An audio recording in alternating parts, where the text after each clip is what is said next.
So this is Burns Beach. It's a local beach for me. It's a beach that I've come down to quite a bit over the years. I love coming down here. I've learnt quite a lot of my photography down on this beach, or certainly photography around seascapes. I come down to this beach quite a lot, not just because it's close to home, but also because of the amount of interest, the amount of rocks, the patterns that the waves make. It makes for a really interesting location. The other thing I like about this beach is that it changes throughout the year with the seasons.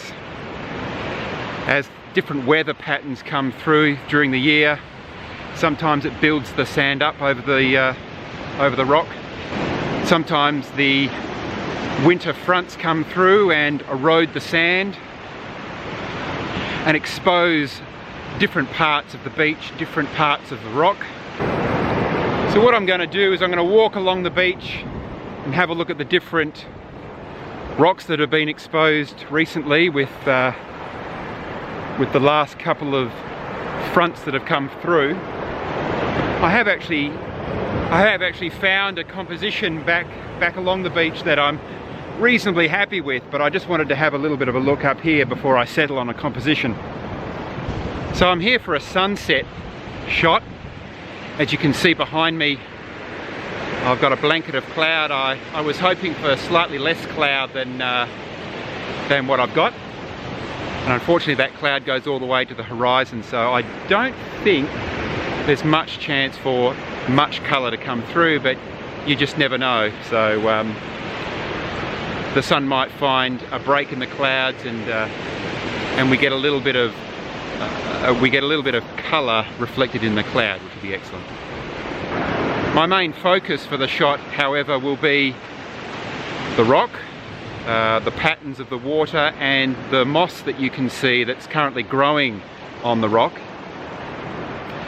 The background that the sky gives will just simply be that, a background, and if there's colour in that, then that's great, but I'm still pretty confident that I'll be able to get a nice image.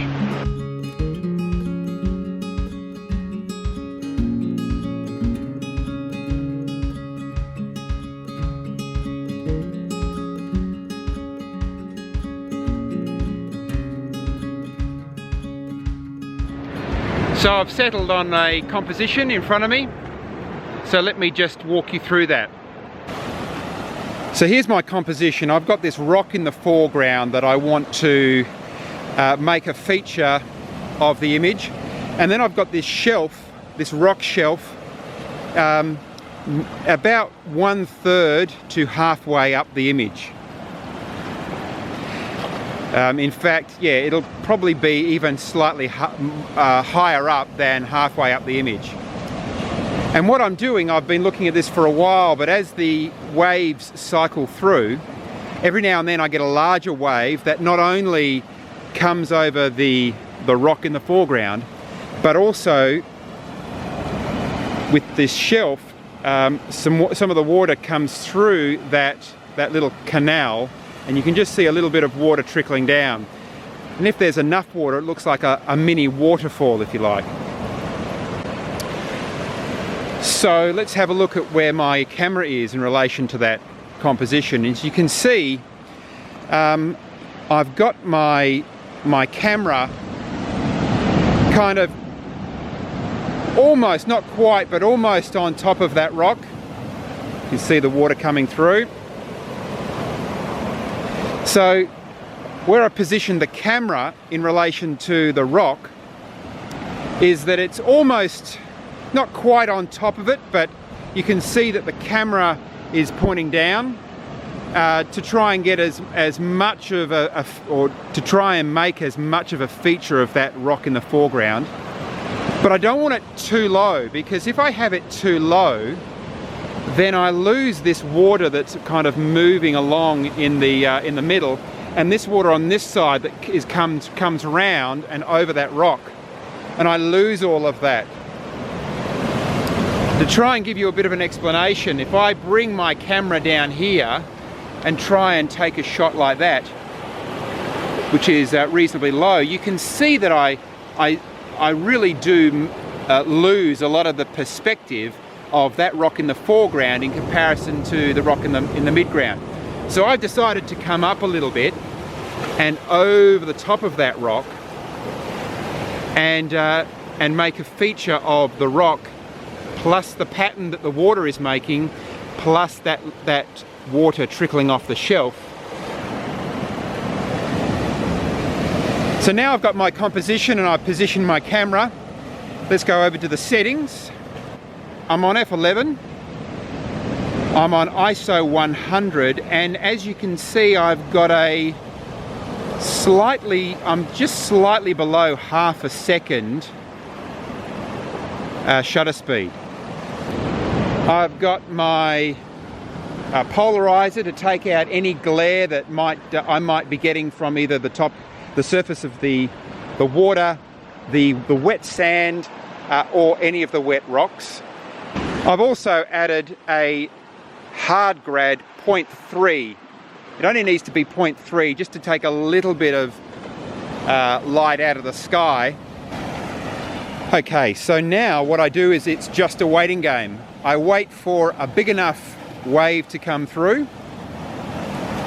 I want it just a little bit more than this maybe, although I want a wave a little bit bigger than that. So here comes one now. No, not quite. It's not bad for the foreground, but I need it big enough to push some water over the rock shelf in the back there. So we'll just wait for one that's big enough.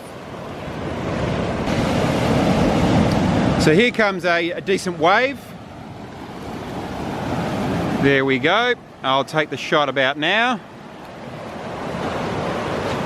Just walk back a little bit. And then if I show that shot, that's it there. We'll go for another one as it's just coming through now.